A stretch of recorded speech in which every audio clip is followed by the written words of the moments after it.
an absolute lie. And as far as the abortion ban,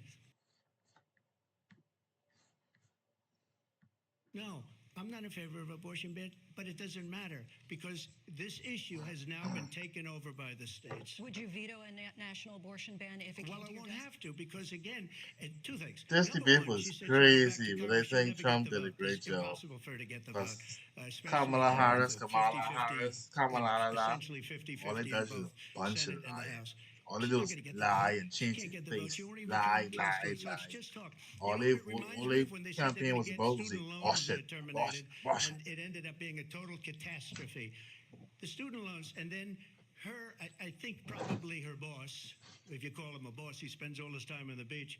But look, her boss went out and said, we'll do it again. We'll do it a different way. And he went out, got rejected again by the Supreme Court. So all these students got taunted with this whole thing about this whole idea. And how unfair that would have been, part of the reason they lost, to the millions and millions of people that had to pay off their student loans. They didn't get it for free. But they were saying it's the same way that they talked about that they talk about abortion. But if I could just get a yes or no, because your running mate, J.D. Vance, has said that you would veto it if it did come to your desk. Well, I didn't discuss it with J.D. In all fairness, J.D. And I don't mind if he has a certain view, but I think he was speaking for me, but I really didn't. Look, we don't have to discuss it because she'd never be able to get it, just like she couldn't get student loans. They couldn't get student loans. They didn't even come close to getting student loans. They taunted young people and a lot of other people that had loans.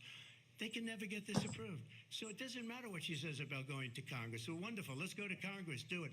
But the fact is that for years they wanted to get it out of Congress and out of the federal government.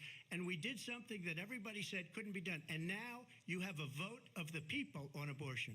Vice President Harris, I want to give you your time to respond, but I do want to ask, would you support any restrictions on a woman's right to an abortion? I absolutely support reinstating the protections of Roe v. Wade. And as you rightly mentioned, nowhere in America Call the real name. is a woman carrying Killing a pregnancy babies. to term and asking for an abortion. That is not happening. It's insulting to the women of America.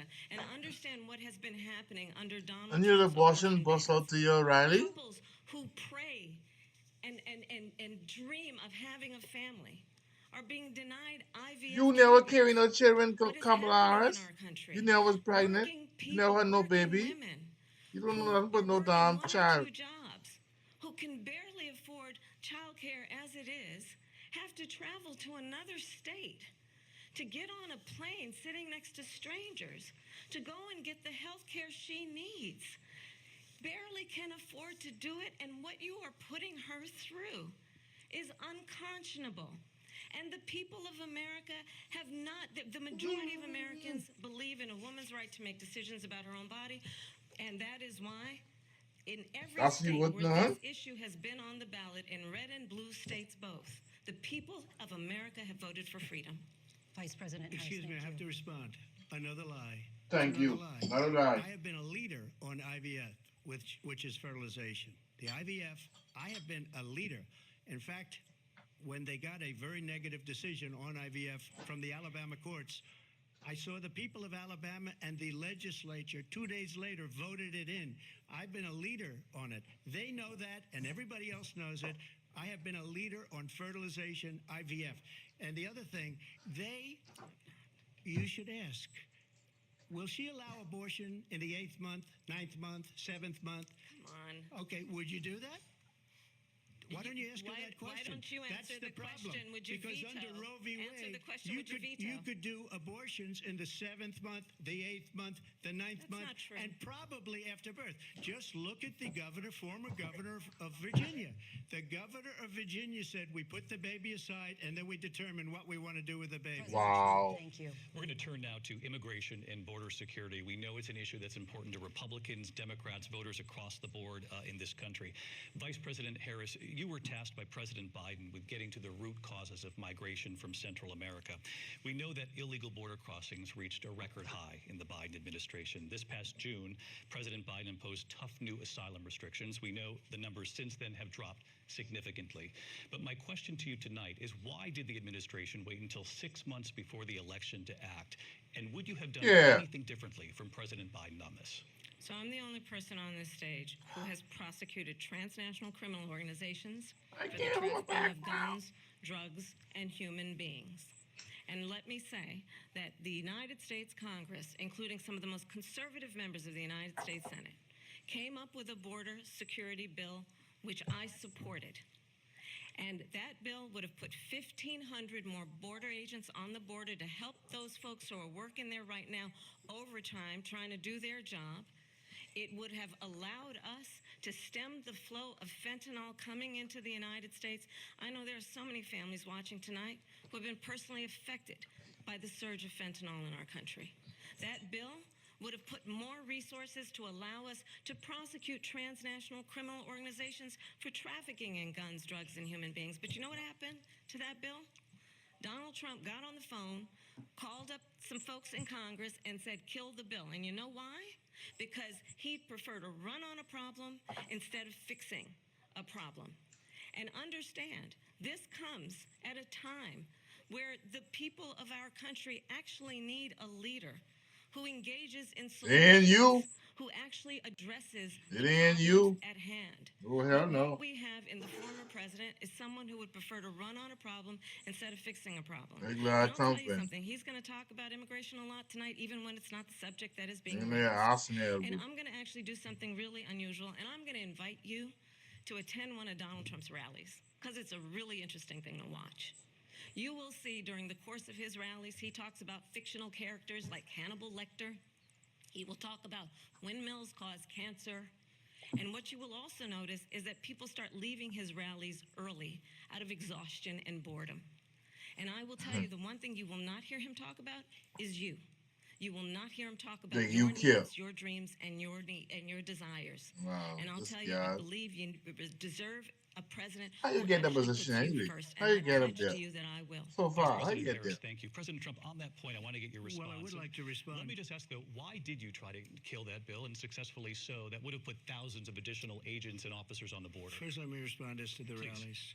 She said people start leaving. People don't go to her rallies. 3 against 1. And the people have no reason to go to she's her busing rally. them in and paying them to be there, and then showing them in a different light. So she can't talk about that. People don't leave my rallies. We have the biggest rallies, the most incredible rallies in the history of politics. That's because people want to take their country back. Our country is being lost. We're a failing nation, and it happened 3.5 years ago. And what's going on here, you're going to end up in World War III, just to go into another subject. What they have done to our country by allowing these millions and millions of people to come into our country, and look at what's happening to the towns all over the United States. And a lot of towns don't want to talk. It's not going to be Aurora or Springfield. A lot of towns don't want to talk about it because they're so embarrassed by it. In Springfield, they're eating the dogs, the people that came in. They're eating the cats. They're eating the pets of the people that live there. And this is what's happening in our country, and it's a shame. As far as rallies are concerned, as far as the reason they go is they like what I say. They want to bring our country back. They want to make America great again. It's a very simple phrase, make America great again. She's destroying this country, and if she becomes president, this country doesn't have a chance of success. Not only success, we'll end up being Venezuela on steroids. I just want to clarify here. You bring up Springfield, Ohio, and now they on did fire reach out to check. the city manager there. He told us there have been no against credible 1. reports of specific claims of pets being harmed, injured, or abused by individuals within the immigrant community. Well, I've seen people on television. Let me just say here, this is the people on television say my dog was taken and used for food. So maybe he said that, and maybe that's a good thing to say for a city manager. I'm not taking this from but television. The people I'm taking it from the city manager. The city manager lied. He's a Democrat. That went there. 3 against 1. The city manager says there's no evidence of that. Vice President Harris, I'll let you respond to the rest of what you've heard. You talk about extreme.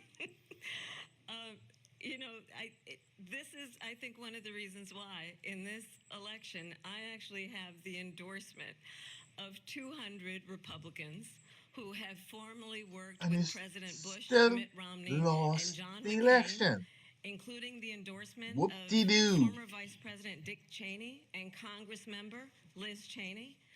And if you want to really know the inside track on who the former president is, if he didn't make it clear already, just ask people who have worked with him. His former chief of staff, a four-star general, has said he has contempt for the Constitution of the United States. His former national security advisor has said he is dangerous and unfit.